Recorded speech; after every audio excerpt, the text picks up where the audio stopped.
para nos tirar direitos quando estamos doentes. Mas será que não existe alguma coisa relacionada ao trabalho que nós fizemos que está deixando o servidor público doente? Por que tanto número de pessoas deprimidas dentro do magistério, dentro do serviço público?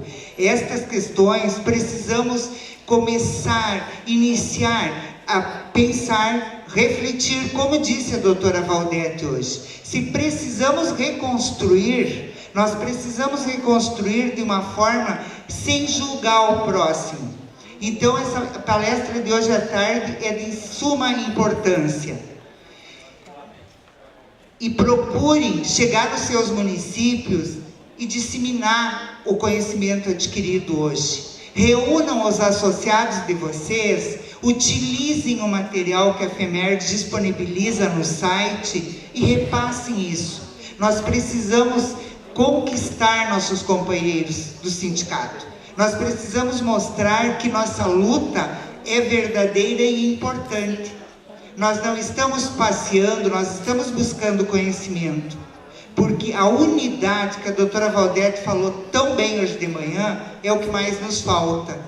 Dentro do sindicato nós precisamos podar todas as arestas, todas as diferenças, porque senão fica mais difícil de atingirmos o nosso objetivo. Para a mesa da tarde, eu convido o secretário de Saúde do Trabalhador, o diretor Reni, o coordenador da mesa dos coordenadores, Ivonei Val, e o coordenador Ferraz, para receber as palestrantes. Chamamos agora a médica Juliana de Lima Barbosa Fiuza e a psicóloga Cláudia Belks dos Santos Rotuit da Rosa. Elas são integrantes do Sereste Macro Norte de Palmeiras das Missões e falarão sobre a saúde do trabalhador e os desafios na atualidade. Boa tarde a todos. Então, sem mais delongas, vamos dar seguimento à nossa programação com a nossa palestra então sobre a saúde do trabalhador público e os desafios da atualidade.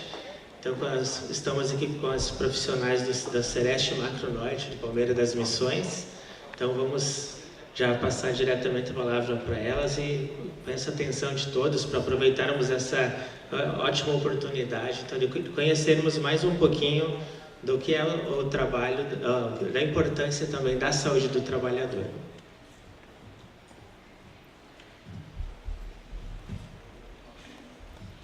Boa tarde, então eu sou a Juliana, eu sou médica, tenho especialização em medicina do trabalho e medicina de tráfego.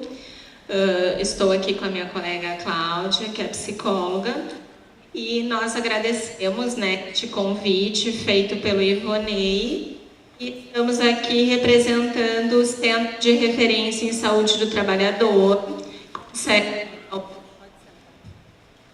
com sede em Palmeiras das Missões, né? E este convite veio do Ivonei, que é vice-presidente do nosso conselho gestor e, portanto, representa o controle social dentro do nosso serviço, tá?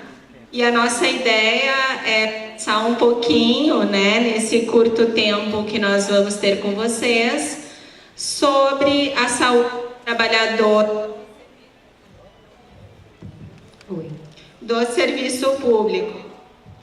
Bom, então, nós já nos apresentamos, O Sereste, o serviço que a gente representa hoje, é um centro de referência em saúde do trabalhador. Ele é um centro de referência regional e que atende 52 municípios de abrangência, tá? Nós estamos hoje fora da nossa área de abrangência, Porto Alegre não é, mas estamos a pedido do Ivonei, que é um grande parceiro nosso de trabalho, tá?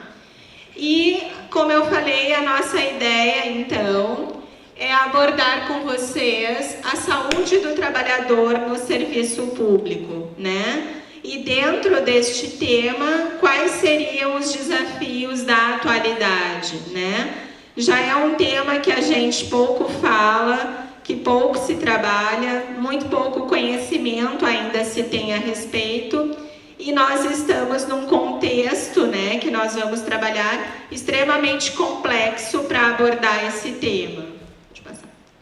Bom, então, como que nós iniciamos, né? Como a gente inicia a falar do trabalho do servidor público? Então, começa isso, servidor público, né? Por que não trabalhador público? Então, os servidores públicos, como são chamados, eles já começam com esse estigma, né? O estigma de servidor, do servir. Como se isso, né, não fosse um trabalho, fosse uma obrigação, sem muitas vezes ter condições para exercer, sendo cobrado pela sociedade apenas como servir, né? Então, esse trabalhador, ele passa a não ser visto como um cidadão, ele passa apenas a ser visto como alguém que deve servir os demais, né? E o seu papel enquanto cidadão, enquanto, né, contribuinte de impostos também, né? Aquele que está na frente dele não enxerga isso, né? Então, eu acho que já começa, e isso é importante a gente trabalhar com este termo servir, né? De servidor, já absolutamente estigmatizado. Bom, dentro da crise política, né, desse contexto sociopolítico e econômico que o nosso país enfrenta, né, como que fica isso? A gente tem discutindo flexibilização de legislação trabalhista, flexibilização aí desta questão do direito à aposentadoria, e como que isso vai se refletir dentro do serviço público. Eu acho que isso é um grande desafio da atualidade, né? Quando se tenta colocar toda a questão trabalhista dos seretistas, que já está muito ruim, né? Este contexto de flexibilização que vai impactar na saúde do trabalhador, e quando a gente tenta transpor isto para dentro do serviço público, né? Que tem uma característica absolutamente diferente, que tem as suas peculiaridades e que a gente não enxerga e começa a querer fazer essa transposição. Então, eu acho que este é um grande desafio, é um grande motivo de luta, né, para que a gente consiga trabalhar dentro do setor público na garantia de direitos dele também. Tá? Então, eu acho que este é um grande desafio da atualidade. Na minha experiência, né, eu tive uma experiência também trabalhando como médica do trabalho de município, de prefeitura, e eu posso falar que é o maior desafio profissional que eu já tive, né? Porque é o desafio de você, com a visão de saúde do trabalhador que se tem dentro de um centro de referência em saúde do trabalhador, tentar transpor isso para o serviço público, né? Que é um serviço que muitas vezes não enxerga a saúde do trabalhador, até porque a lei não o obriga a tal, né? Então é um grande desafio, e acho que bom, que coisa boa estarmos aqui falando sobre isso hoje, e não apenas sobre questões monetárias, que também são importantes e que também impactam na saúde do trabalhador, mas que não só, né? Então, eu acho que isso já é um grande progresso. Mas daí, nós tínhamos, até um tempo atrás, uma realidade de status, né? Em que o servidor público tinha um status associado a isso. Isso tem se perdido muito, né? Eu acho que até as próprias remunerações de alguns setores, por exemplo, que eram absolutamente valorizados como os bancários, claro que não estamos dentro deste setor público aqui, mas é que é um grande reflexo hoje, né? A perda salarial, a perda de direitos e o grande número de adoecimento deste setor nos faz exemplificar isso melhor. Mas dentro do setor público, né? Quanta gente não quer um emprego público em busca da estabilidade, da tranquilidade, entre aspas, né? E será que isso nos dá um status?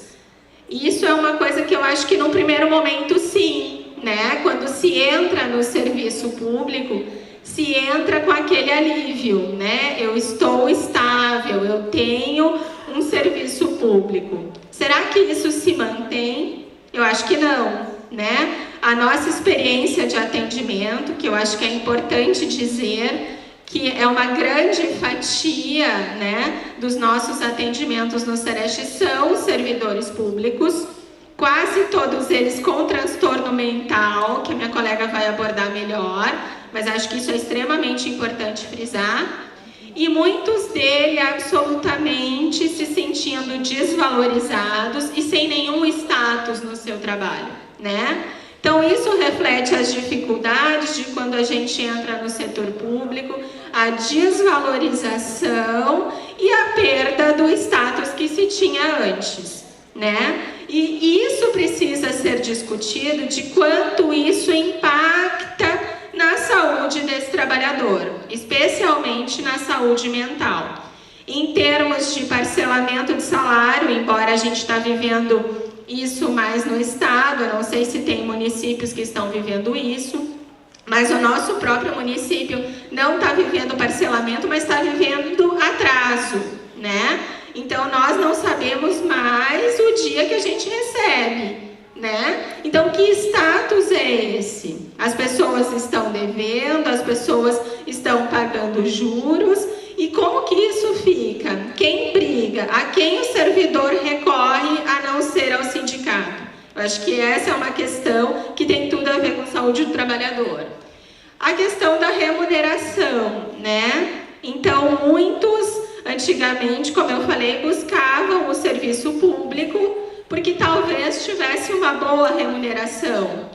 Eu acho que hoje em dia, talvez o judiciário, a gente possa dizer que ainda dentro do setor público possa ter uma remuneração, né? Não estou dizendo se justo ou não entrando nisso, acho que merecem, mas é o único setor que a gente tem visto. Os demais e os nossos casos aqui, enquanto servidores de prefeituras municipais, se sabe que muitas vezes a pessoa procura pela estabilidade, né?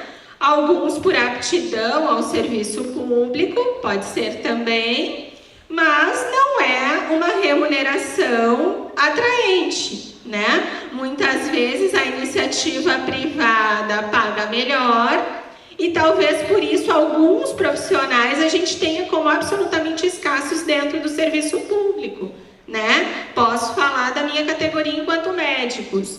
Né? É uma escolha estar no serviço público, porque se gosta, porque a iniciativa privada é muito mais atraente. Então, esse contexto de remuneração, a gente também tem que levar em conta quando se discute saúde do trabalhador público, né? E eu acho que o pior e o mais perverso é a visão da sociedade, né? Então, a sociedade nos enxerga como servidores, como aqueles que precisam servir, que não são cidadãos como eles são e que não fazem nada, né? Então isso é muito triste, porque não é a realidade de quem está dentro do serviço público. Pode ter pessoas que se acomodem, e como em qualquer lugar, como existem profissionais de todos os tipos, né? Mas a realidade que a gente vê, né, eu posso falar da realidade do servidor público da saúde, por exemplo, que é a que eu conheço melhor, mas eu acredito que isso seja para todos, é uma realidade de pessoas que trabalham muito, que são xingadas, que respondem por problemas que não lhe diz respeito, né, que ela não tem gerência nenhuma sobre isso. E isso a gente que está na saúde, por exemplo, mas né, reafirmo que isso pode servir para os demais, passa o tempo inteiro tendo que responder como se não trabalhasse, como se tivesse culpa pelos problemas que acontecem, né? E isso acaba tendo uma visão da sociedade absolutamente negativa sobre o servidor público, né? E faz com que a sociedade apoie a perda de direitos do trabalhador do serviço público. Então, Então, eu acho que isso é extremamente grave, né? Porque nós não temos, eu não vejo, pelo menos, talvez uma opinião pessoal, a sociedade a nosso favor, né? Eu acho que é difícil, pelo contrário, não tem que perder, não tem que ter estabilidade. Como que o servidor público não vai ter estabilidade para desenvolver um serviço público, né? Eu falo por nós que trabalhamos no Centro de Referência de Saúde do Trabalhador. Estamos a todo tempo envolvidos com grandes empresas. Imaginem se nós não tivéssemos estabilidade. Nós nunca pararíamos no emprego, gente. Então, é uma coisa que precisa também ser discutida. Outro dia mesmo também eu estava vendo nestas discussões que se falam de aposentadoria, né? As pessoas contra o servidor público que se aposenta com salário integral. Mas e este contexto de contribuição sem teto? Ninguém fala, né? O INSS tem um teto porque o trabalhador contribui sobre um teto. O servidor público contribui muito mais. Então, quando se vai para os cálculos de uma vida de contribuição entre o servidor seletista e o servidor público contribuiu com maior valor, por isso que ele se aposenta com maior valor. Então, eu acho que este contexto, embora um tanto político, econômico, mas ele é o que norteia a discussão que a gente está fazendo.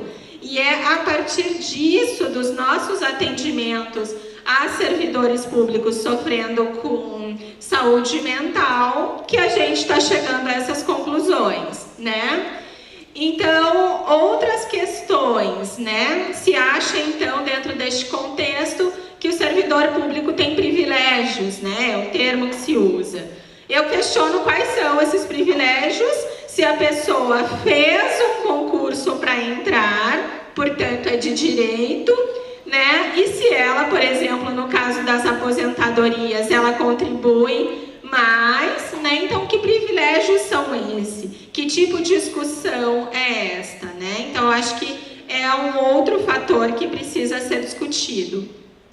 Outra questão que a gente vê que é motivo de adoecimento dos trabalhadores, a mudança de gestão, né? Claro que ela faz parte, ela é inerente ao serviço, né? Porque, enfim, vai mudando. Mas de que forma essas mudanças ocorrem? Eu acho que é essa discussão que a gente tem que trazer para os serviços que atendem e para os sindicatos, né? Então, se eu tenho mudança de gestão que troca tudo, que não conversa, que não leva em consideração capacidade e apenas questões políticas, eu vou ter trabalhadores adoecidos. Então, nós atendemos a todo momento, isso é cíclico. Houve troca de gestão, automaticamente a gente tem visto o trabalhador doente, né? Então, por quê? De que forma essa transição está sendo feita? Existe transição? Vocês veem transição das gestões? Não! Já teve casos que a gente viu que sai uma gestão, entra outra, os computadores são apagados, nada fica. Como que esse trabalhador vai trabalhar depois? E isso é uma discussão, né? As gestões políticas extremamente importantes, inerentes ao serviço público, elas passam. Nós, trabalhadores do serviço público, não, né? Então, independente das nossas convicções pessoais ou das nossas convicções, sejam políticas, nós vamos permanecer, né? E é o trabalho que tem que permanecer. Mas a gente não vê isso na prática, né? Então, eu acho que isso é importante. Eu acho que se os sindicatos passarem a atuar dentro deste contexto de saúde do trabalhador do serviço público, deveriam acompanhar essas mudanças de gestão, né? Deveriam talvez capacitar, deveriam cobrar capacitações, não sei de que forma, mas este é um tema extremamente importante e extremamente adoecedor, né? Com muito assédio moral envolvido, depois a colega vai abordar melhor isto, mas a gente sabe que tem num outro contexto diferente do trabalhador da iniciativa privada, mas tem muito assédio envolvido nessas mudanças, tá? A interferência política, então, como eu falei antes, né, dentro do serviço público, até por ser inerente a ele, a gente vê muito, né? Então, nós precisamos cobrar, como eu já falei, que independente de questões políticas, o serviço permaneça com a qualidade que ele deve ter e com respeito àqueles que vão manter aquele serviço, que são os trabalhadores do serviço público, né? Mas, infelizmente, isso não é muito a realidade que se vê em alguns lugares.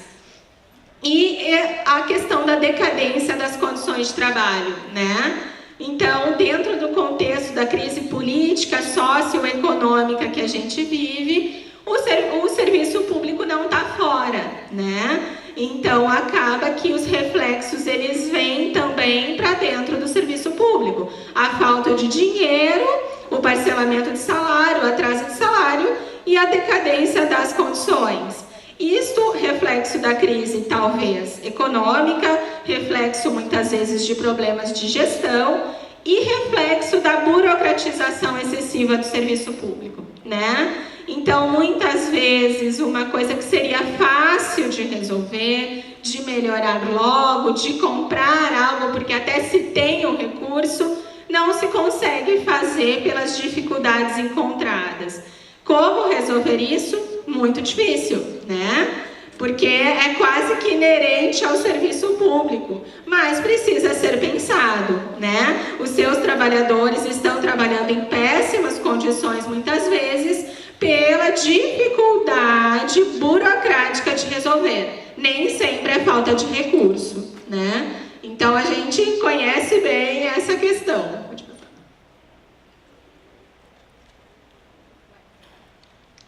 Bom, ainda dentro do contexto, né? Então, vocês veem que são várias questões de desafios da realidade, né? A questão da legislação em saúde do trabalhador, né? Eu já falei um pouco de flexibilização. Então, o Brasil é um país extremamente rico dentro de legislação em saúde do trabalhador, isso tem que ser dito. Claro que o cumprimento dessa legislação é outra coisa, né? Mas nós pegamos a questão do setor público e a gente tem legislações para o serviço seletista, né?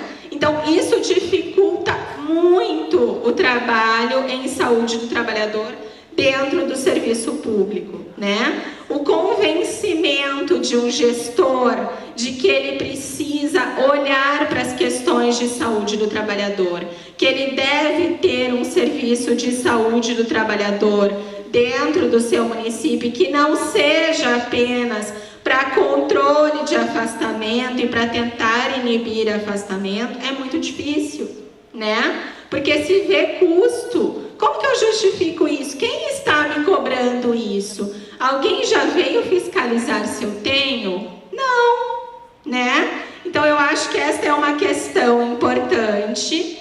Como eu já falei, eu acho que o sindicato, a gente está aqui hoje, é um avanço, porque muitas vezes a gente, com alguns sindicatos, reforço, não são todos, nós temos dificuldade de abordar o tema saúde do trabalhador, né? Porque ainda se tem uma visão monetária, né? Muito focada nisso, que é extremamente importante, jamais estou desmerecendo, mas vai além. A nossa saúde vai além do que a gente ganha, ela vai além. Eu conheço muitas pessoas que se exoneraram, por exemplo, que tinham grandes salários, foram ganhar menos por uma questão de saúde, né? Por uma questão de não conseguir manter a saúde mental dentro do serviço público, tá? Então, eu acho que essa questão da legislação dificulta bastante, né? Essa é uma percepção de quem trabalha dentro da saúde do trabalhador no setor público,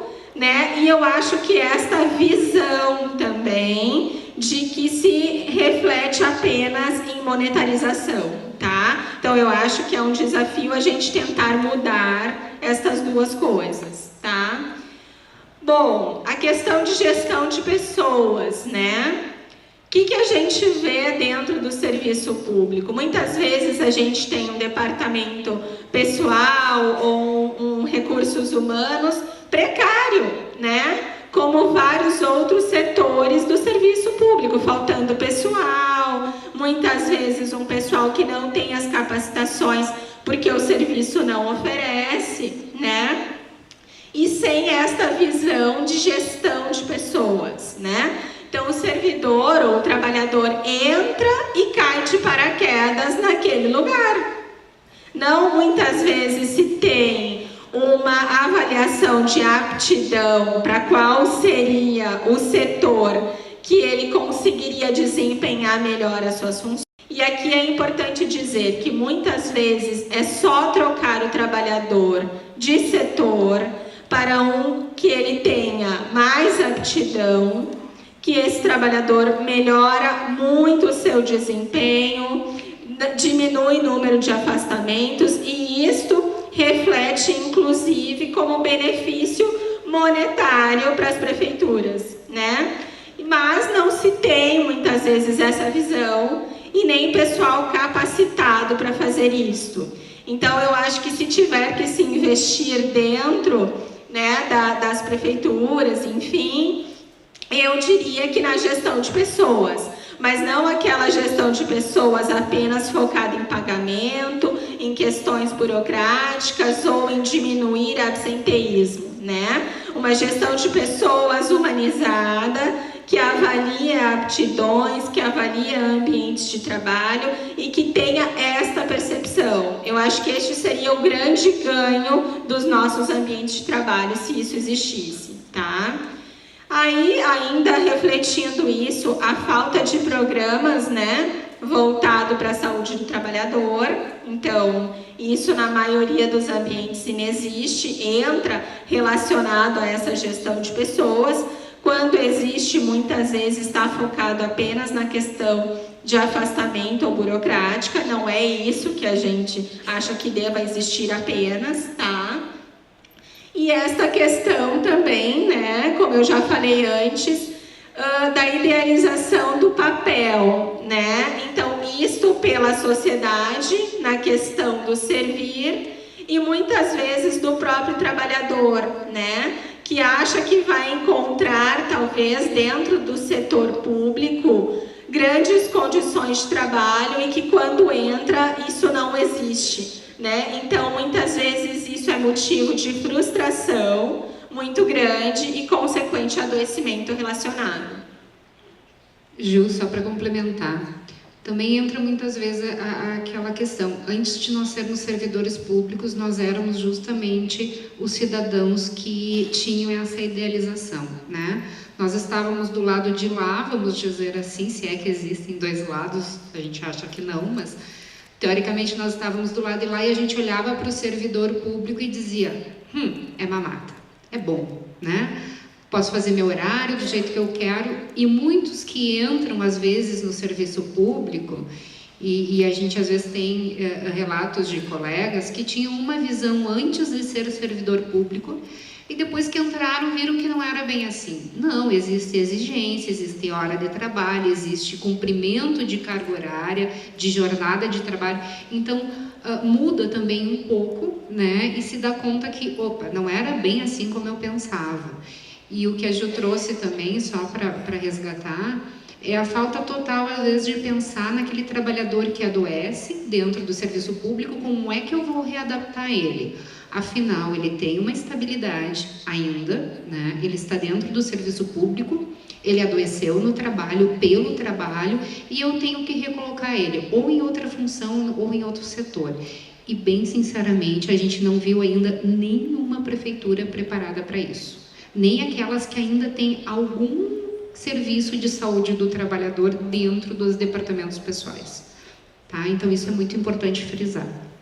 E até porque quando a gente fala em, né, serviço voltado à saúde do trabalhador, quando se tem muitas vezes dentro das prefeituras, se tem talvez talvez um serviço de perícia médica, de repente, muitas vezes terceirizado, sem qualquer conhecimento sobre a realidade exata, né?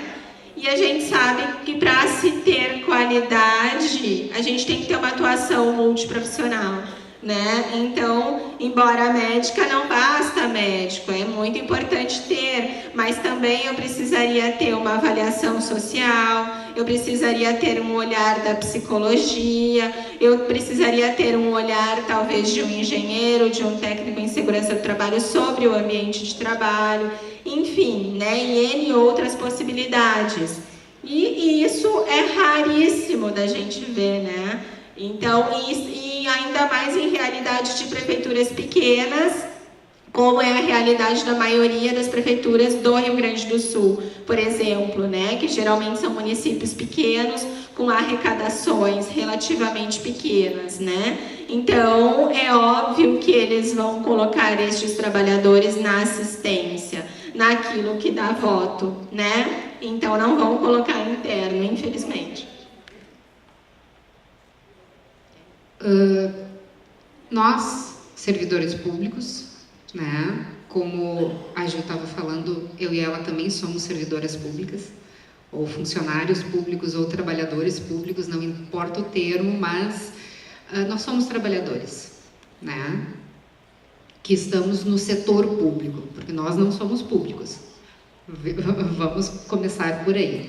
Nós temos a nossa vida, nós somos seres humanos, cidadãos como aqueles a qual nós servimos, né? Então, como eu disse já para colegas e para uma pessoa que eu atendi, você pode contribuir com parte do meu salário, mas eu também pago o meu salário, porque eu também pago impostos, assim como o cidadão que está na minha frente, e eu contribuo, como disse a Juliana, com muito mais. A gente até brinca, olha para o contra-cheque e diz, opa, já foi quase metade do meu salário só no contra-cheque, né? Entre desconto de plano de saúde, aposentadoria, né? O fundo de pensão, quando tu viu, já foi quase metade do que tu teoricamente ganharia. Então tem uma série de coisas, eu não estou ali de graça, eu estudei muito para estar ali.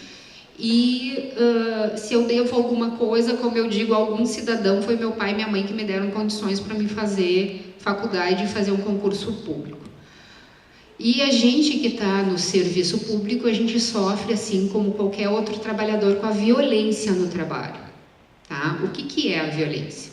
Esse eu vou ler. Então, são incidentes nos quais as pessoas são ameaçadas, abusadas ou agredidas em circunstâncias relacionadas ao trabalho, envolvendo o desafio explícito ou implícito da segurança, do bem-estar e da saúde.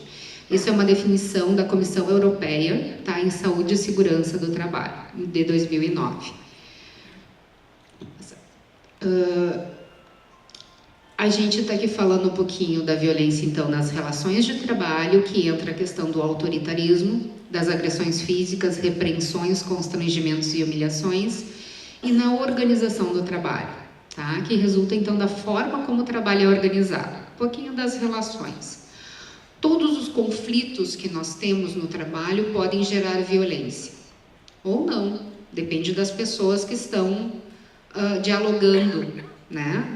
Depende dos interlocutores, somos todos seres humanos, cada um com as suas especificidades e com a sua vivência pessoal. No momento que eu estou dialogando com um colega, dialogando com uma chefia, dialogando com um cidadão que chega a mim para usar o meu serviço, a gente sempre tem que lembrar que aqui tem um ser humano e lá também, né? E quem nos chega, às vezes, já passou por 3 ou 4 departamentos e ninguém resolveu o problema dele. E essa pessoa chega com uma determinada carga agressiva. E nós também. Muitas vezes, nós estamos passando por sérias situações que a Juliana colocou ali, de mudança de gestão, de interferência política, de remuneração atrasada, entre outras, e também nós estamos com uma certa carga agressiva, né? Muitas vezes a gente responde agressivamente à agressão que sofremos, mas muitas vezes a gente só sofre agressão. E essa agressão é a violência no trabalho. Isso advém das relações. Muitas vezes essas agressões e essa violência são entre colegas, porque o estresse está a um nível tão grande que você já não consegue olhar para o teu colega como igual. Você acaba por pequenos problemas entrando em conflito e se agredindo verbalmente, agressão psicológica ou então uma agressão física, tá? E tudo tem a ver justamente com essa relação de trabalho. Na organização do trabalho, é justamente essas questões. Como é que o teu trabalho é dividido? Estamos em 5 funcionários no mesmo setor, mas somente um tem a carga mais pesada do trabalho. Por quê? Né? Vou usar o exemplo de um setor de departamento pessoal. Se tem 5 pessoas trabalhando dentro desse departamento, por que os 5 não dividem o trabalho de forma igualitária? Por que só um, às vezes, é que puxa todo o setor? E os outros são, digamos, tarefeiros. Como é que fica essa pessoa que está tão sobrecarregada e poderia, de repente, numa divisão melhor de trabalho, estar menos sobrecarregada? Produtividade, ritmo, cobranças, né? Vou usar de novo o departamento que a gente, às vezes, conhece a relação e sabe como é, né? A gente sempre tem que pensar também como servidor público, no colega que é servidor e na gestão.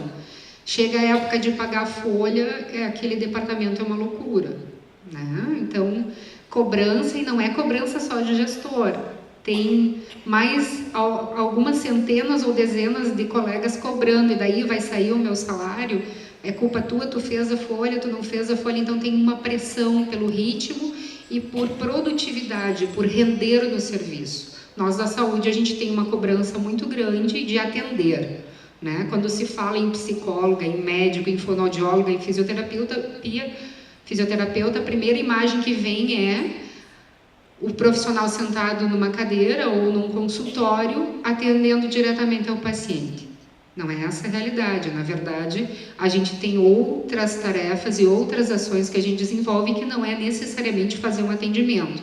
Mas o que é cobrado no SUS, o que é cobrado dos profissionais da saúde, é o número de pessoas que você atendeu, ou não necessariamente o número de pessoas que você atendeu, mas, né, a quantidade de atendimentos que você fez. Aí vocês vão lá no SUS, sentam na frente do médico e reclamam porque ele atendeu você 5 minutos. Mas esse mesmo médico está sendo cobrado que atenda no mínimo 40 consultas no dia, 20 de manhã e 20 de tarde. E se ele não atender, se duvidar ainda, se não atender 40 num turno só, né, Juliana? Que daí chega as emergências e eles vão empurrando. Mas doutor, só mais esse. Agora vocês pensem como ser humano, tá numa cadeira escutando diversos problemas de 40 pessoas em 5 minutos. Se põe no outro lugar, no lugar do trabalhador. Eu sou psicóloga, tá? Teoricamente, um bom atendimento para fazer uma boa escuta e uma boa resolutividade de terapia são 50 minutos. Daí a Organização Mundial de Saúde, pela questão da produtividade, da questão de você atender o quanto mais, por causa da demanda, diz que eu tenho que reduzir o meu tempo de consulta a meia hora. Você vai sentar na minha frente e eu vou dizer: bom dia, como você está? Peraí, tchau, até amanhã. Não dá, porque quando você começa a me relatar e trazer os teus problemas para mim, ajudar você a pensar, utilizar uma técnica que eu estudei anos para aprender, se foi a meia hora. Acabou.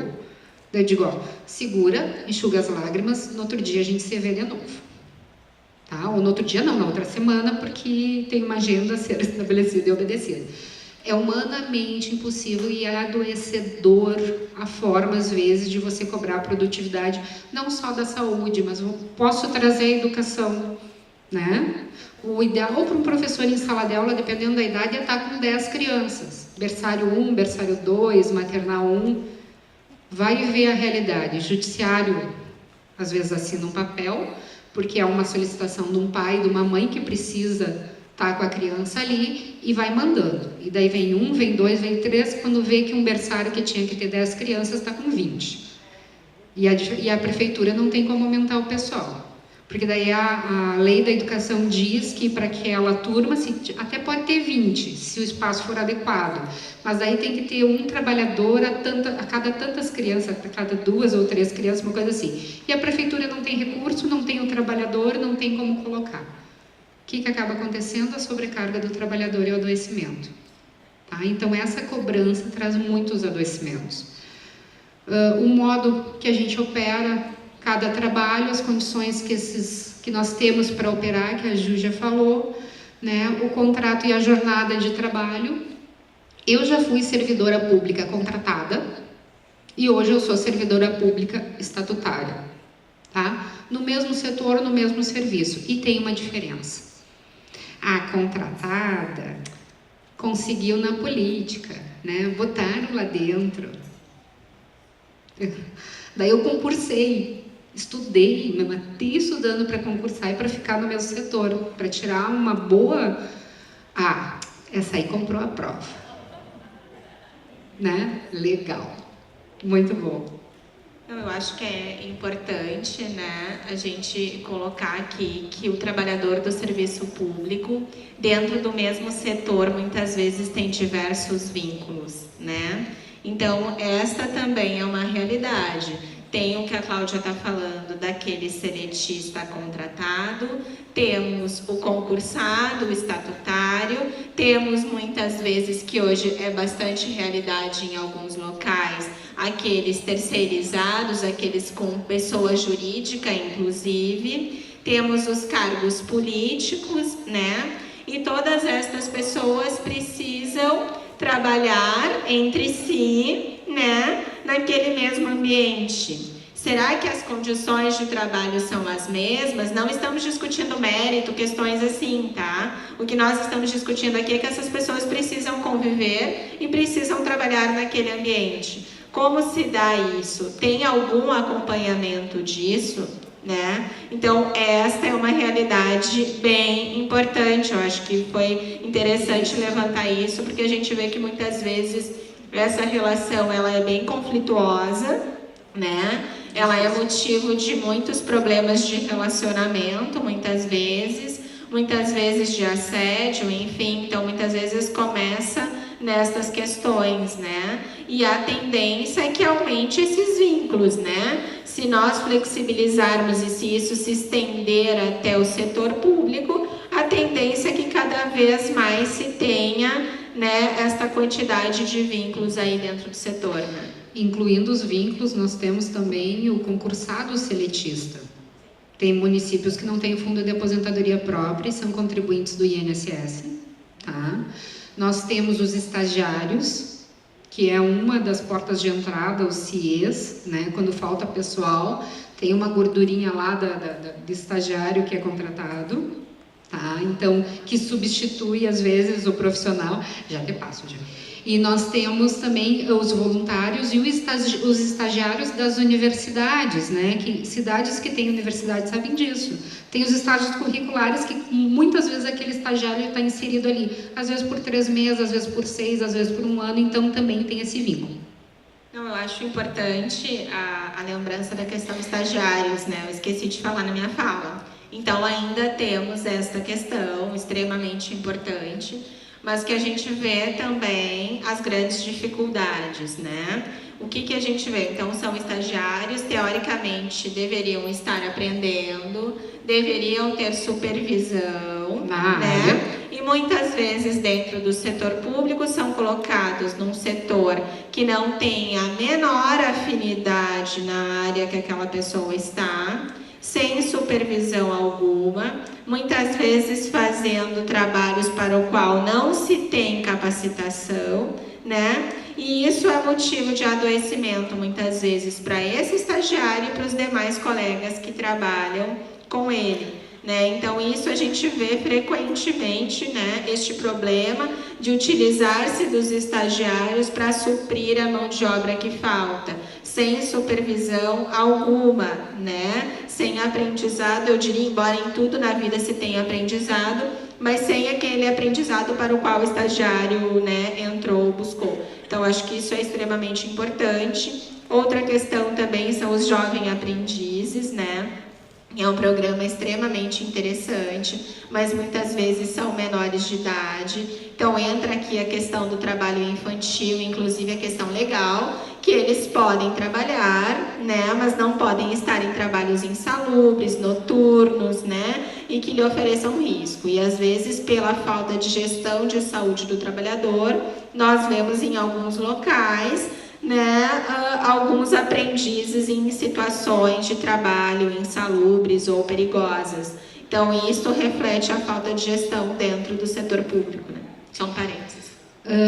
E tudo isso, essa salada de pessoas e de vínculos diferentes, está no nosso ambiente de trabalho e nas nossas relações, convivendo diariamente com os nossos problemas pessoais, profissionais, de trabalho, porque até agora ninguém criou um botãozinho que eu vou lá, clico, agora é a psicóloga, né? Ou tá, agora eu saí do meu setor, então tá, agora eu sou a mãe, tá, não, agora eu sou a esposa, agora eu sou, fica por último às vezes, né, a Cláudia, tá? Então a gente não tem esses botãozinhos ainda.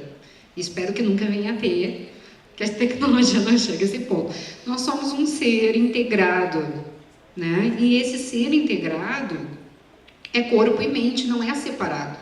Então, tudo que eu adoecer por uma má gestão de segurança e saúde de trabalho, que é uma violência dentro da organização do trabalho, notem, eu falei violência, é diferente de assédio, que eu vou falar depois. Tudo isso, e a gente não pode se calar e deixar de falar. Um dos maiores procuras pela saúde mental dentro de Sereste normalmente está ligado a assédio moral. E hoje eu posso dizer para vocês que a minha demanda de atendimento dentro de serviço público, de pessoas que trabalham no serviço público, talvez as pessoas que eu esteja atendendo sejam cerca de 70% dos meus atendimentos. Tá? E não preciso mentir, a colega está aqui, não vai me deixar mentir. Eu tenho uma agenda bem lotada e gente procurando, tá? Tanto no setor municipal quanto no estadual. Tanto na questão de assédio quanto de violência no trabalho, que eu friso isso porque nem tudo que a gente passa de violência é assédio. O assédio é uma forma de violência, tá? O que é o assédio, então? É a exposição dos trabalhadores e trabalhadoras a situações humilhantes e constrangedoras, isto aqui é importante frisar, por isso que está em negrito, repetitivas e prolongadas, tá? Durante a jornada de trabalho e no exercício de suas funções. O assédio moral, ele necessita, para ser configurado como assédio, essa questão de repetitividade e prolongado. Nem sempre é uma coisa muito sutil, mas na maioria das vezes é. Uma mudança de setor não justificada, né? Uma piada, uma perseguição, tirar as condições de trabalho, entre outras coisas. Se for sempre para o mesmo trabalhador e sempre vindo de uma mesma pessoa, né, sistematicamente, que traga humilhação e constrangimento, é assédio moral. Tá? Uma passagem. Que aqui é de novo que vem a questão da repetitividade, da direcionalidade, dessa questão de ser para aquela determinada pessoa ou para um grupo. Também existe o assédio moral coletivo, né? E da intencionalidade. Foi sem querer, eu estava brava, estourei, não. É intencional, é direcionado. Pessoal, eu acho que isso é extremamente importante, né?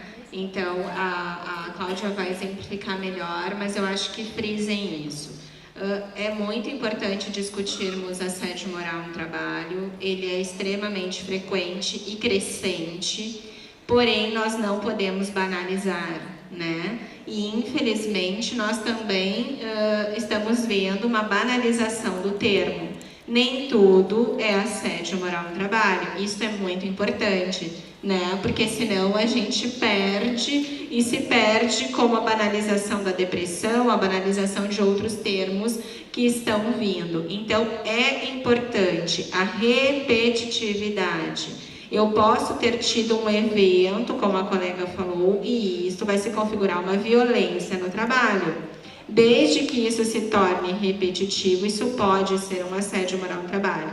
A direcionalidade, então, tem que ser direcionado a uma pessoa, ou pode ser a um grupo coletivo, mas tem que ser direcionado.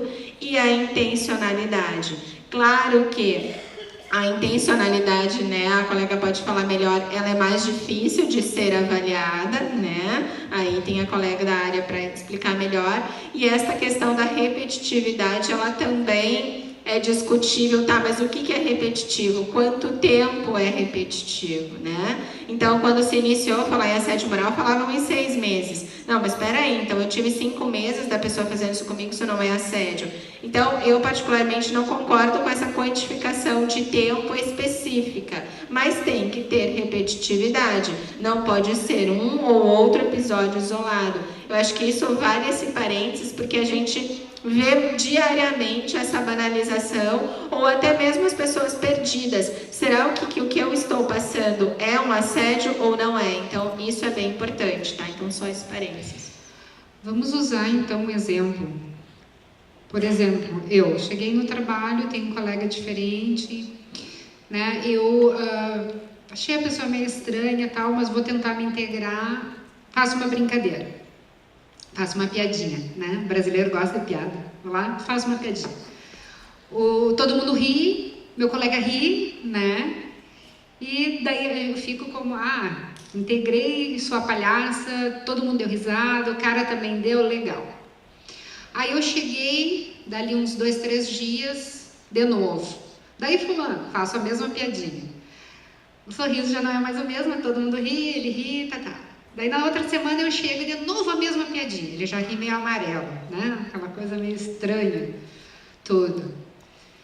E eu continuo fazendo a piadinha, não me toco que aquilo está incomodando, não estou percebendo que aquilo está incomodando, mas aquela pessoa está se sentindo incomodada com aquilo. Só que ele não quer falar, ele é novo no setor, né? E eu tô sempre fazendo para a mesma pessoa. Porque ele também me incomoda de uma certa forma, talvez ele está chegando como para o mesmo setor que eu, ele pode me ameaçar de alguma forma e sem querer, querendo, né? Intencional, eu percebi um viés que eu posso talvez afastar ele de mim e da minha função. E continuo com a piadinha. Tempo. Aí já foi questão, às vezes, de 1 ou 2 semanas, no ambiente de trabalho, às vezes, quantas vezes a gente se reúne num café ou numa saída do serviço, né? Que todo mundo se encontra para bater o ponto. Então, quantas vezes o grupo inteiro acaba se reunindo e quantas oportunidades eu tive de fazer uma piadinha com esse meu colega? Às vezes, em questão de 2 semanas, já fiz umas 10 vezes. Então, não dá para considerar tempo. E eu, por um medo meu, com intencionalidade, no início talvez não percebendo essa intencionalidade, mas se eu continuei a fazer, porque eu tive intenção, e sempre com a mesma pessoa. Então, eu cometi um assédio moral. E não foram 6 meses. E essa pessoa, eu tenho experiência como atendendo pessoas que sofreram assédio, não precisa ser 6 meses. Questão de 1 semana sofrendo uma humilhação constante, sendo motivo de riso dos colegas, causa um estrago tremendo, muito grande. Que daí depende de fatores, muitas vezes internos da pessoa, a forma como ela vai reagir. Mas uma situação de humilhação, às vezes, não precisa ser o tempo. É a questão de vezes que foi e da intencionalidade. E o assédio moral sempre tem o caráter de intencionalidade. Como a gente descobre isso? Nas escutas, ouvindo, conversando, pegando os relatos de situações vivenciadas. tá? E a gente faz as orientações sempre também ao paciente, de como ele pode se proteger e o que ele pode fazer, que eu vou falar também. Como pode ser o assédio que tanto se fala, né? Essa é a caracterização mais comum que a gente encontra. Horizontal ou vertical. Horizontal, tem colega que assedia colega? Tem. Tem. Não precisa ser chefe para ser assediador. Porque na questão do setor privado se fala muito de chefia assediadora. Mas não é só chefia, não. Colega. Muitas vezes o colega... Esse exemplo que eu dei para vocês, com medo ou com receio de mostrar que o colega ser talvez mais competente que ele, ou de perder o seu espaço, perder o seu lugar, acaba fazendo um assédio moral. Tá? Vertical, ascendente. Nós, funcionários, também assediamos patrões e chefes e gestores. Tá? Em algum momento, sim. Eu já vi grupo de trabalhadores se juntar para assediar o coordenador ou o chefe para tirar. Não se unir para, de uma forma de argumentos, por exemplo, o teu coordenador ou o teu gestor está fazendo coisa errada, a equipe tem que se unir, chegar no gestor maior e mostrar que não está legal. Isso não é assédio moral. Agora, sem motivo nenhum, porque você não gostou da cara do teu gestor que chegou, do teu coordenador, né? Não gostei da cara dele, não gosto dele. Começar a armar a equipe, né? E juntar a equipe e começar a burlar o trabalho dele, sabotar, para que alguém venha e tire ele porque ele não deu certo, isso é assédio moral. Vertical ascendente.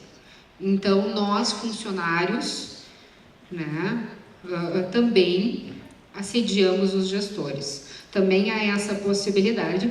E o vertical descendente, que daí sim é da hierarquia, da chefia para os trabalhadores. Tá? Então existem todas essas formas de assédio. O que não é assédio? Nem tudo é assédio. Como nós estávamos falando, existe a violência no trabalho, existe o adoecimento do trabalhador. Tá? Não que a violência não gere um dano moral, que é diferente de assédio moral.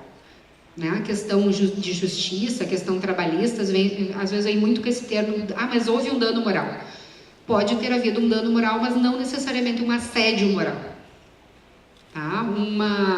Um conflito extremo na área no ambiente de trabalho, onde o teu chefe te agride verbalmente, que foi pontual, foi naquele momento, tá? Por algum motivo, e houve um dano moral para ti, tu não consegue mais trabalhar.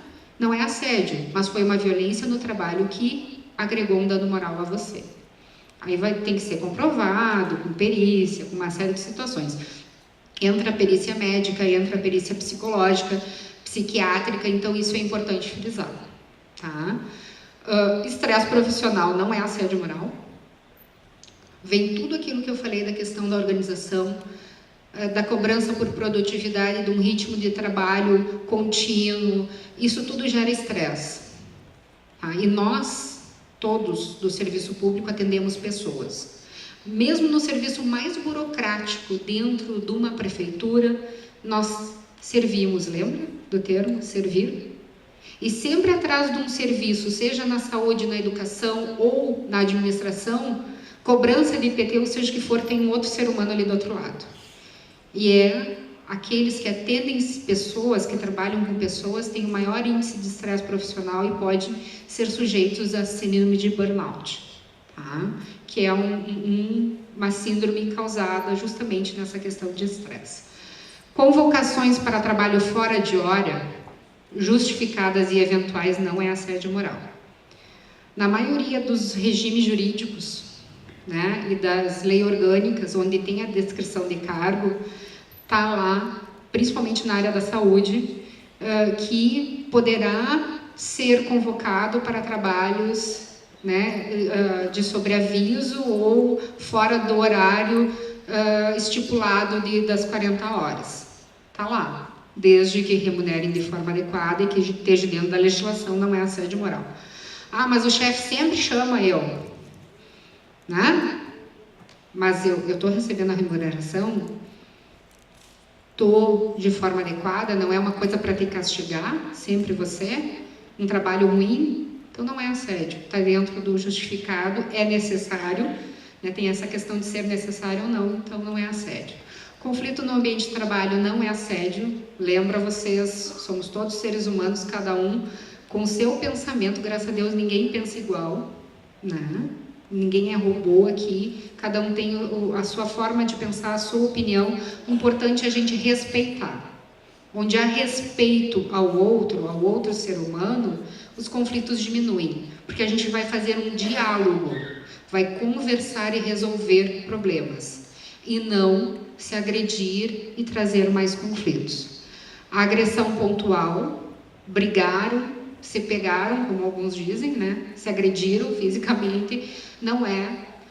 Um gremista e um colorado, o Grêmio ganhou e o Inter ficou bravo, foi lá, não gostou da piadinha e agrediu o colega. Não, foi uma agressão pontual, né, num jogo, é só violência, tá? Só, é violência. As más condições de trabalho não é assédio, infelizmente, porque senão eu acho que as nossas prefeituras iam estar todas levando o processo por assédio moral, porque a gente tem uma crise econômica, uma crise política que veio aí, e eu acho que hoje é difícil a gente dizer que todos os locais, mesmo aqueles com verba, né, como o nosso, está com as condições adequadas, todas as condições.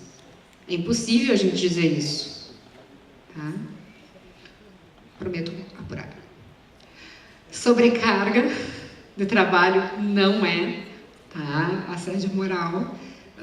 A gente passa por isso, às vezes a gente mesmo se sobrecarrega, às vezes a gente não sabe dizer não, né? E vai aceitando quando a gente vê que está sobrecarregado. Mudança ou transferência de função não é assédio, desde que justificado e necessário. Críticas construtivas não é assédio, a pessoa está querendo ajudar você em respeito a você e a respeito ao teu trabalho, então não é assédio. A exigência de produtividade, apesar de muitas vezes ser adoecedora, não é assédio, desde que não venha com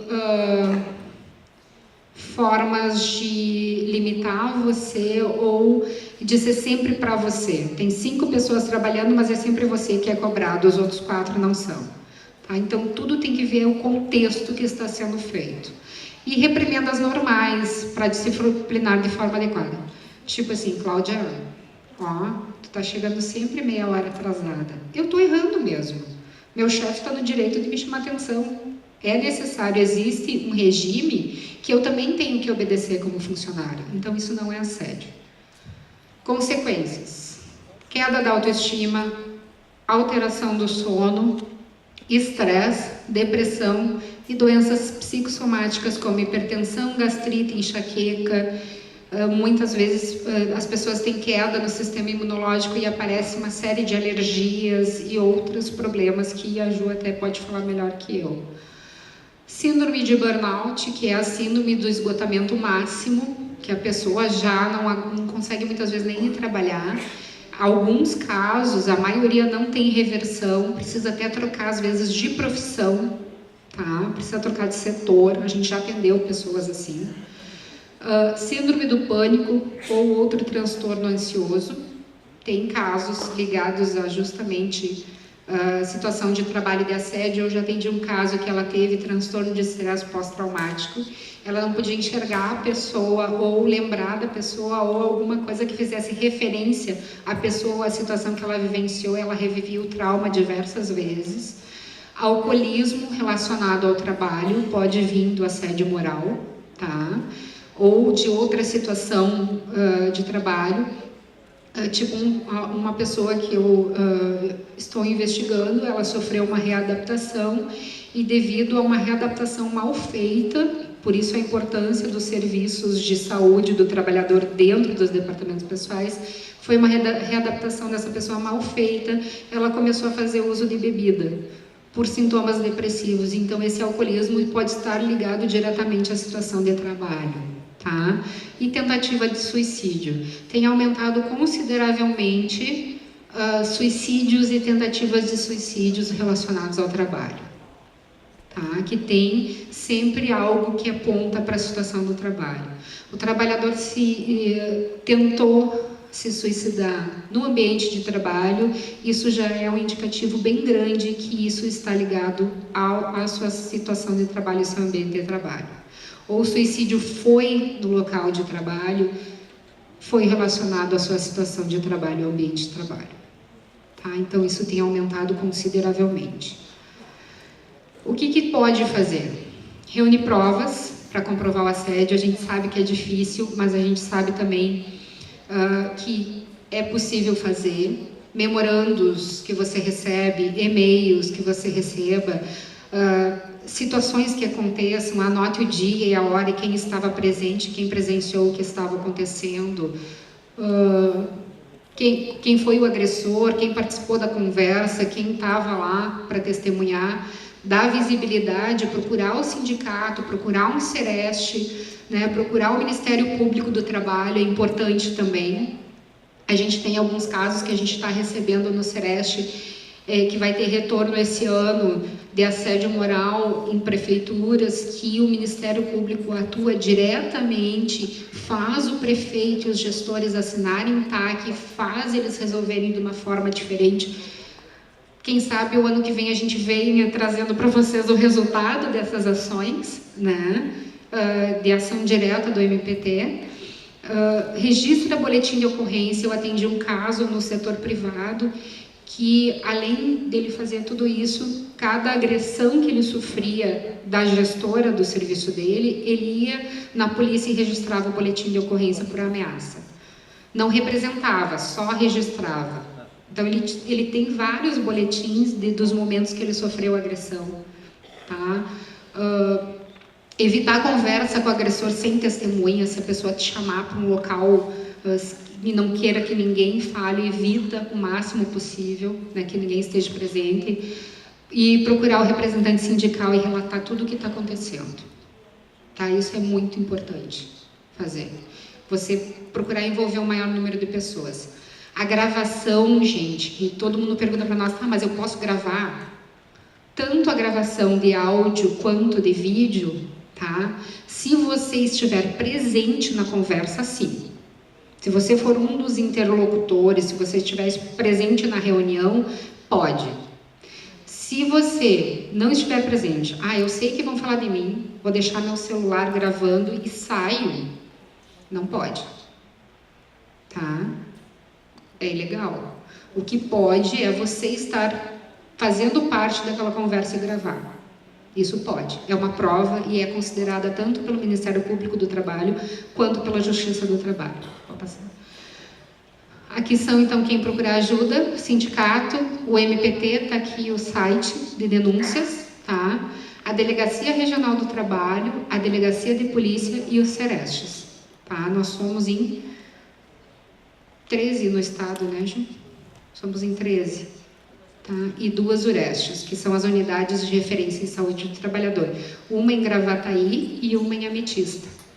Tá? E os 13 Serestes, Ijuí, Palmeira das Missões, Santa Rosa, Passo Fundo, Canoas, Porto Alegre, Alegrete, Erechim, Santa Rosa já falei, Cruz Alta, Caxias e Pelotas. Tá? Se eu esqueci algum, me perdoe. Santa Cruz do Sul, também. Tá? Eu não salvei. Tá. Quando vocês entram naquele link, denúncias, tem diretamente onde clicar em denúncias e fazer. A gente tem experiência, dá certo, tá? É um dos canais mais rápidos de retorno de denúncia que vocês podem ter. O MPT é bem atuante nessa questão e ele vem para proteger não só quem faz a denúncia, mas todos os trabalhadores, porque onde há assédio de um, provavelmente há assédio de vários. Tá? Oi? A denúncia é anônima e sigilosa, tá? Tem um link que você clica lá, eles preservam o teu nome, preservam o nome das testemunhas que você vai linkar, tem um espaço para você colocar a imagem das provas que você tem, você tira foto dos documentos, tem um link para você mandar os áudios que você tem, eles vão avaliar tudo. Em questão, às vezes, de 30 a 60 dias, eles vão chamar as testemunhas para ouvir, para escutar o depoimento, e eles vão averiguar situação por situação. E eles são extremamente atuantes, tá? Então era isso. Muito obrigada.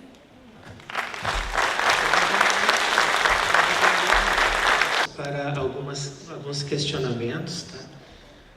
Por inscrição, então, quem gostaria de fazer um questionamento aqui para a doutora Juliana e para a psicóloga? O detalhamento que foi feito aqui, né, eu trabalho como agente de saúde, né, antes de ser do sindicato, e eu vi muitos colegas meus adoecerem justamente pelo tipo de trabalho e pelo tipo de ação que os colegas sofrem, né, em vários locais do seu trabalho. Se nós pegarmos hoje um apanhado do que foi falado aqui de manhã e o que está sendo colocado aqui agora, nós vamos nos dar conta de que tudo isso parte, né, de um lado só, né? Do lado da corda estamos nós, do outro lado da corda estão os gestores das nossas cidades, não todos, os governadores do estado e o governo central, o governo federal. A FEBERGS fez uma luta muito importante no ano de 2017 e nós fomos a Brasília, nós estivemos várias vezes em Porto Alegre, fomos extremamente solidários com os servidores públicos do estado, né? E nós sabemos que, se nós der conta hoje do que foi falado de manhã pela doutora, pela juíza aqui, de que nós temos que ser solidários também com os CCs, estagiários, os contratados, isso é uma verdade, isso é uma realidade. A gente sabe que eles não têm condição de ser tão solidário com nós pela situação deles, né? Mas com certeza, como sindicalista e como defensor de uma ideia correta, nós temos que ter isso sim, né? Não levar a divisão, levar a união. Quem faz o contrário de tudo isso, na verdade, são a maioria dos gestores. Se nós pegar Brasília, né, se nós pegar o governo do estado, é o mesmo grupo político e que está também em várias das nossas cidades. Então, tudo isso é uma disputa de espaço. E eles conseguiram ver que o espaço deles estava sendo invadido e tinha uma última fronteira que é e será os servidores públicos de todos os níveis, né? Então, a origem de todas as discussões que teve de manhã, de tudo que foi falado agora, que nós, nas prefeituras, sentimos por estar mais perto do nosso gestor, né, a gente tem esse efeito, né? E isso nos traz a ideia de que cada um que está aqui e que chegou no seu sindicato tem uma história, tem uma luta e tem uma responsabilidade. E a sua responsabilidade é a coisa maior que todos nós temos neste momento, de entender que o momento é que nós somos a última fronteira, né, de que eles mandam em tudo. Nós, como servidores públicos municipais, já perdemos muito, né? São os avanços da falta de concursos e tudo aquilo que você sabe, né? Não vou aqui me estender muito. Mas, assim, a responsabilidade de cada um de nós, num ano desse, num ano eleitoral, é de entender que aqui, por exemplo, nessa casa, nós tivemos apenas 2 ou 3 partidos que votaram contra tudo que foi encaminhado aqui pelo governo do estado, né? E todos os outros votaram junto e tiraram direitos que, inclusive, alguns iam nos atingir e a gente estava aqui. O presidente Wilson, Ivonei, eu e outros colegas e outros companheiros, quando alguns moram mais longe, mas também vieram, né? E a gente foi a Brasília. Lá de Brasília eu trago uma marca que eu vou levar para o resto da minha vida, que foi uma bomba de gás que explodiu do meu lado e marcou o meu braço. Tem um colega nosso que tomou um tiro, não sei se eu posso visualizar ele daqui agora, se ele está aqui presente também com nós, não. Ele levou um tiro na barriga, está aqui, ele também não. Não está presente hoje. O Márcio está aqui sim, Ferraz, o Márcio está aí. Né? Então, isso são coisas que a gente vai carregar para o resto das nossas vidas. Nós estivemos aqui também na frente do Palácio, conseguimos romper a segurança que estava ali, fomos até a frente do Palácio, né? E essa foi uma luta que nós fizemos.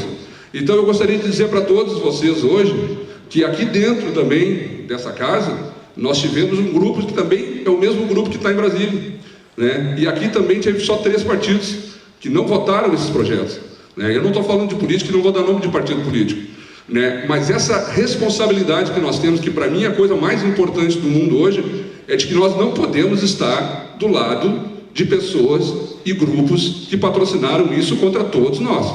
Ferraz. É muito importante. É muito importante que isso fique no pensamento de cada um de vocês, ok?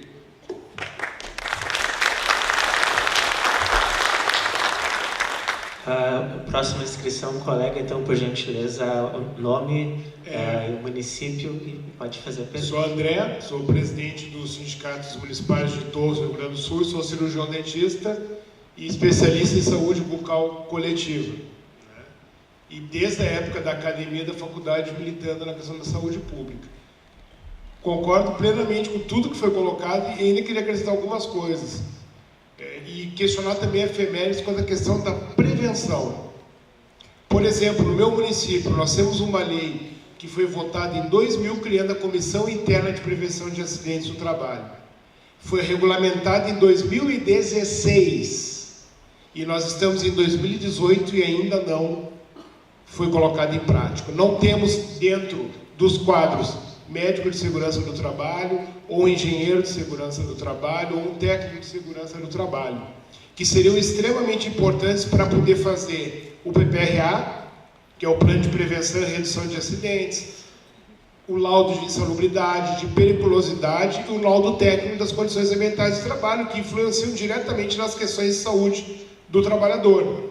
Então, isso é uma coisa extremamente importante. E o que o Ferraz coloca hoje, para muitos gestores, nós sindicalistas, os servidores públicos estatutários, somos uma pedra no sapato. Nós somos um incômodo. E nós sindicalistas, para muitos deles, nós somos assediados diariamente. Todo mundo que está aqui, eu duvido que não seja assediado. O que acontece conosco lá?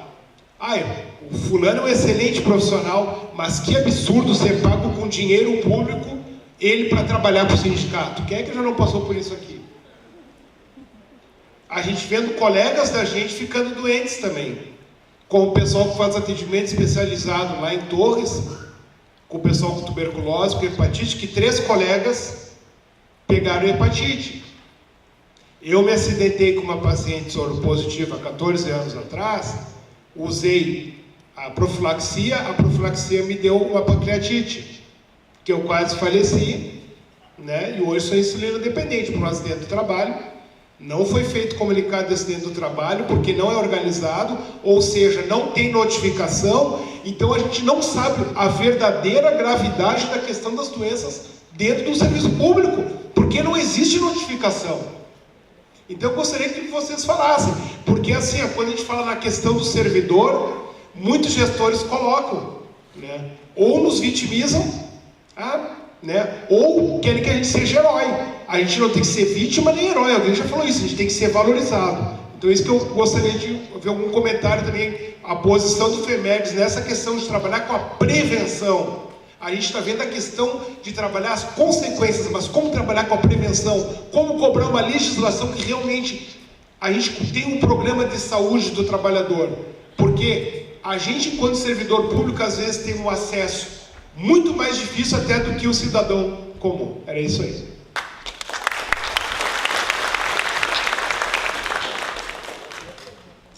Bom, então eu acho que, né, o colega falou muito bem. Esta questão das notificações, né, que eu acredito que foi a parte mais relativa à nossa atuação, ela é extremamente verdadeira, né? E é importante se discutir porque envolve a questão dos diversos vínculos, né? Então, se tem a emissão de CAT, por exemplo, para trabalhadores do setor público que sejam seletistas, e que a gente vê que não ocorre, esta é uma questão. Então, extremamente importante a emissão das CATs para os seletistas, mas é extremamente importante que se notifique os servidores estatutários também, porque senão não se tem noção da realidade, que é o que o colega falou do que está ocorrendo.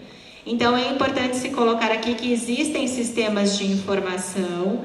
Nós temos o SINAM, que é um sistema nacional para notificação de alguns tipos de agravos relacionados ao trabalho, e o Rio Grande do Sul tem um sistema próprio, que é o SIST, né, Sistemas de Informação em Saúde do Trabalhador, e que isso é importante ser discutido, foi bem lembrado pelo colega, porque a notificação ela é compulsória para o profissional de saúde, né?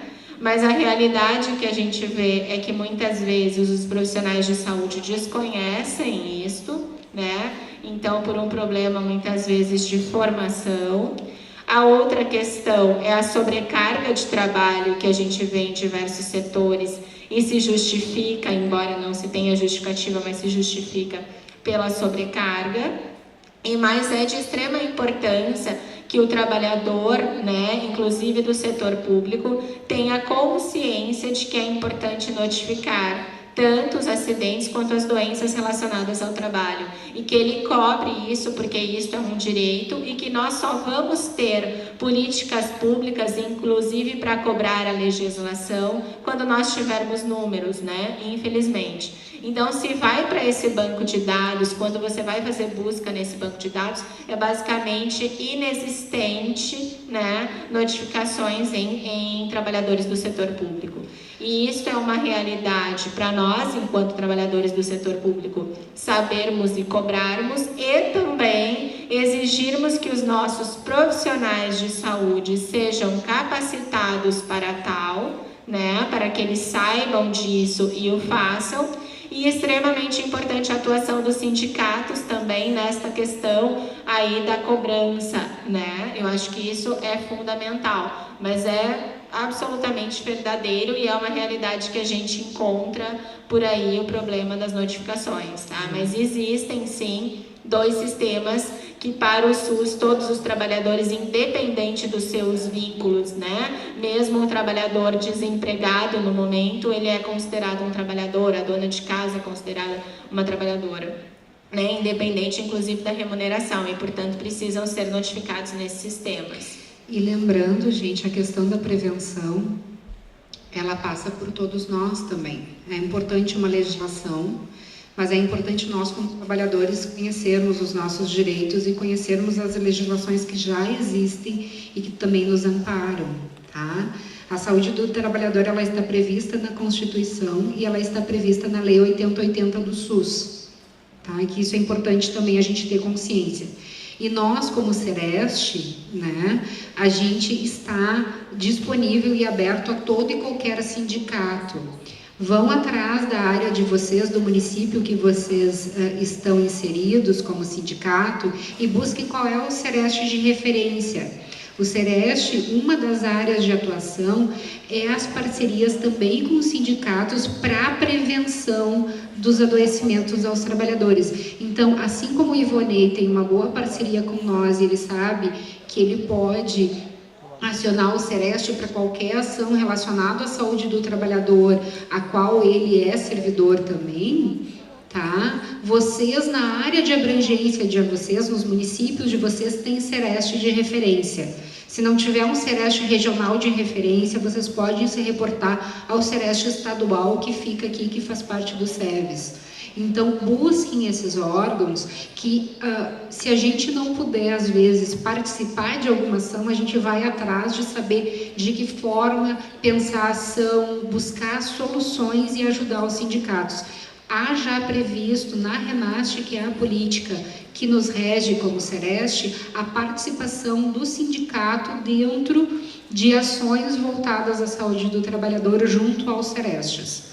Tá? Então, busquem-nos, vão atrás, nos exijam, peçam, né? Façam solicitações que a gente sempre vai buscar estar, como hoje nós estamos aqui.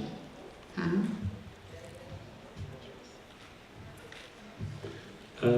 Próximo inscrito, então, por gentileza, presidente Wilson, tenho bondade. Wilson Santo Cristo. Não, eu, justamente naquilo que o André colocava de Torres, eu gostaria de ter já a resposta em parte, mas a questão da CAT, quando você tem o regime geral de trabalho, e nós, como os 325 municípios que têm regimes próprios de previdência, nós não temos acompanhamento nenhum. Nós estamos bastante fragilizados nesse sentido. E o que chama a atenção é de que o viés patronal, quando tu pega a questão da saúde do trabalhador, vai para uma legislação que tenta coibir ou tenta deixar a responsabilidade da doença para o lado ele não quer trabalhar. E aí se faz legislações que interferem diretamente em ganhos a partir da saúde ou da doença, que é provocada pelo local de trabalho e que não tem notificação, nós não temos números, nós não temos por onde começar. Então, como federação, nós também estamos fragilizados, André. Desafio um pouco a federação para colocar. Os sindicatos estão hoje dentro dos regimes próprios de previdência, dentro do comando já da gestão dos conselhos, mas nós não temos efetivamente números e coisas concretas para nós podermos agir. Então isso nos traz uma preocupação. Inclusive tive um convite agora a partir do CERES de Santa Cruz do Sul, que no dia 15 vou estar participando de uma reunião aqui em Porto Alegre, que começa a trazer um perfil um pouco para os regimes próprios de previdência, para a gente conseguir olhar isso. Só para trazer um exemplo, a cidade foi para a mídia e colocou, teve tantas horas que os trabalhadores estavam afastados e que isso é uma barbaridade acontecer no serviço público. O nosso colega colocou isso dentro do nosso grupo. Mas aí quando foi ver, eram quase 3 mil horas. Mas aquele grupo de trabalhadores, em determinado período, como eles citaram, na verdade tinha 110 mil horas trabalhadas. Então 2 mil horas abaixo da média que nós temos em qualquer setor de trabalho. Não dá para trazer ou puxar para o serviço público municipal como se tivesse aí uma debandada de atestados de gente encostada.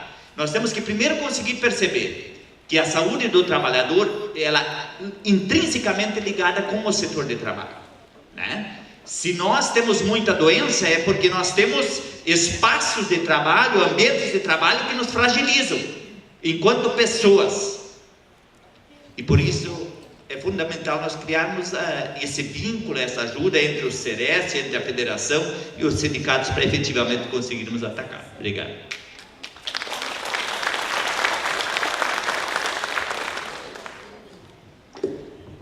Mais uma inscrição, por gentileza, nome e município. Boa tarde, meu nome é Ademilson, sou presidente do Sindicato dos Servidores de Imbé. Gostaria de reportar minha pergunta para as doutoras da mesa, porque eu já fiz essa solicitação para o Conselho Regional de Medicina e o Conselho Regional Federal de Medicina.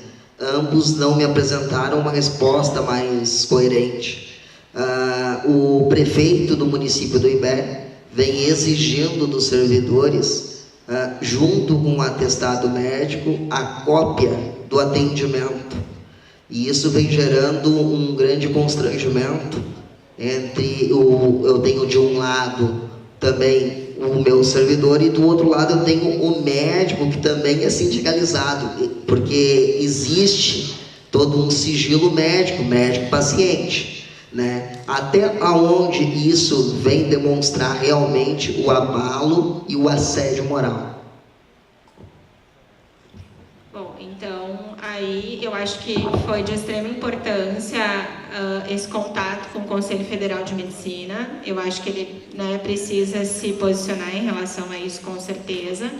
Mas, a princípio, o sigilo profissional tem que ser mantido, né?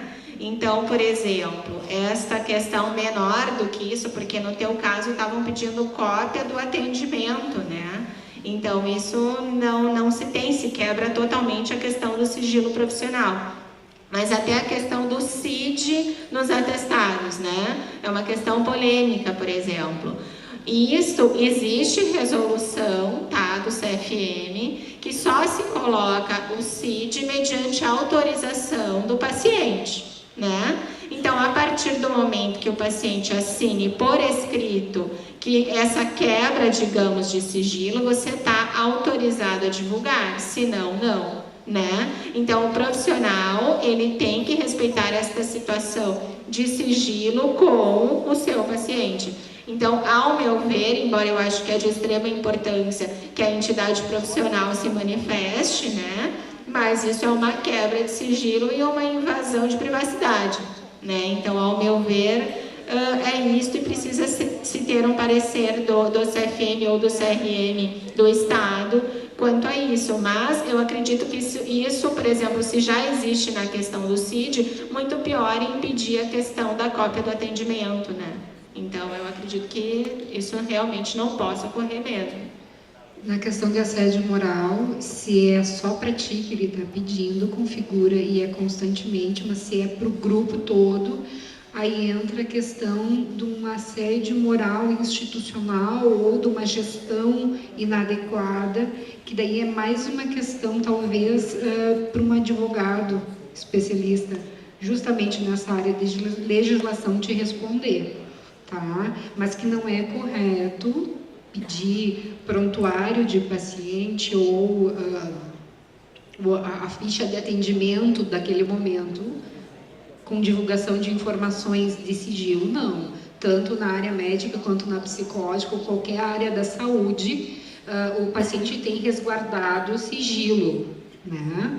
E só será divulgado perante autorização do paciente, caso seja a solicitação de um parecer ou algo assim para uma perícia, que daí é de um profissional da saúde para outro profissional de saúde, né? Caso você tenha que passar por perícia no teu município e a junta de médicos ou o pessoal que está fazendo a perícia precisar de um parecer, esses profissionais vão fazer a solicitação e daí vai ser feito um parecer para esses profissionais.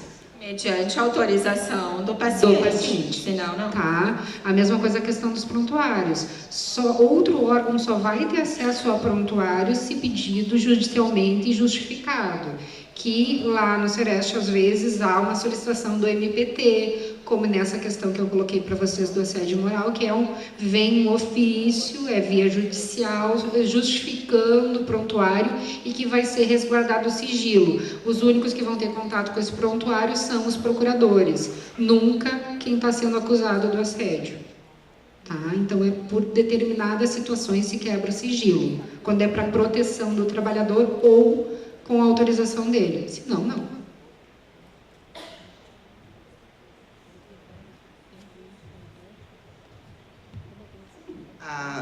Laura, a última pergunta. Infelizmente, por tempo, nós prometemos que vamos trazer novamente, porque foi excelente. Eu tenho alguns funcionários, tá? Que principalmente trabalham na obra, que acabaram se encostando, e aquela pressão do executivo, muitos foram mandados de volta sem ter condições. E aí, com uma série de restrições. Aconteceu o seguinte, um deles chegou lá, mostrou, eu não posso fazer força, eu não posso me abaixar, eu não posso isso, eu posso aquilo.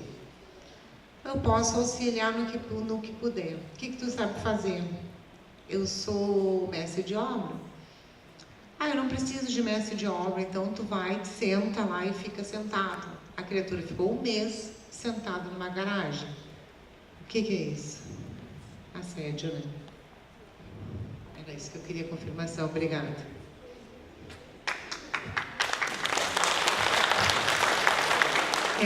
Na verdade, isso é várias coisas, né? Uma readaptação inadequada, tá? Falta de programa de readaptação.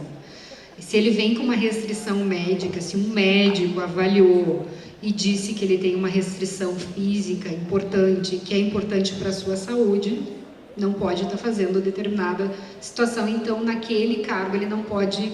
É uma falta também, já te dou a palavra, é uma falta também de conhecer a descrição de cada cargo e como cada função se executa, né? Se ele tem uma restrição, por que eu vou botar justamente num setor que eu preciso dele fisicamente? Segundo, o gestor do local. Ele não é adequado para mim, então eu vou colocar ele à disposição no departamento pessoal, dizendo que com as restrições eu não posso, né, manter o trabalhador lá e que encontre um melhor local. Não vou botar ele sentado num canto sem fazer nada, motivo de atenção de todos os outros trabalhadores que estão ali, que às vezes o problema físico não é tão visível, né, daí gera um dano moral. Questão de assédio moral é, como eu disse antes, tem que ser avaliado o caso e todo o contexto que isso se dá e de que forma que está acontecendo, tá? Mas é uma violência no trabalho, com certeza. Não sei necessariamente se é um assédio, tem que avaliar, tá? Então, é importante, né, que, enfim, eu não sei de que forma que essas restrições foram feitas ou esse processo, enfim, foi feito. Mas, enfim, se diz ali, pelo menos minimamente tem que dizer que o trabalhador tem restrições a tais coisas. Porém, ele não está incapacitado, porque senão ele deveria estar aposentado por invalidez, certo? Então, é absolutamente inadequado deixar o trabalhador sentado, né? Porque então, se é para ele ficar sentado, porque teoricamente ele não pode fazer nada, então essa readaptação, ela foi errada. Mas é óbvio que se usa disso como forma de punir esse trabalhador que foi atrás, muitas vezes, dos seus direitos para ter as restrições. Né? Mas daí entra no que a gente já discutiu, falta de gestão de pessoas e falta de um serviço de trabalhador minimamente capacitado e humanizado para isso. Mas que ele não pode, obviamente, ficar sentado, não pode, né? Senão ele não teria, esse processo estaria errado. Mas muitas vezes esse processo é feito e cai na mão de um gestor que não tem a menor capacidade, né, de avaliar estas questões e de ver onde realocar esse trabalhador. E muitas vezes pune esse trabalhador deixando ele sentado, que é um absurdo. Então, gostaria, então, nesse momento de agradecer aqui, em nome da Federação dos Municipários, a presença da psicóloga Cláudia, da doutora Juliana, que vieram exclusivamente, então, aqui para Porto Alegre para essa fala. Tenho certeza que foi muito produtiva, todo mundo deve ter ficado mais esclarecido e quando o tema é interessante, o assunto é bem desenvolvido, passa rápido, né? Mas, infelizmente, temos questões de tempo para respeitar.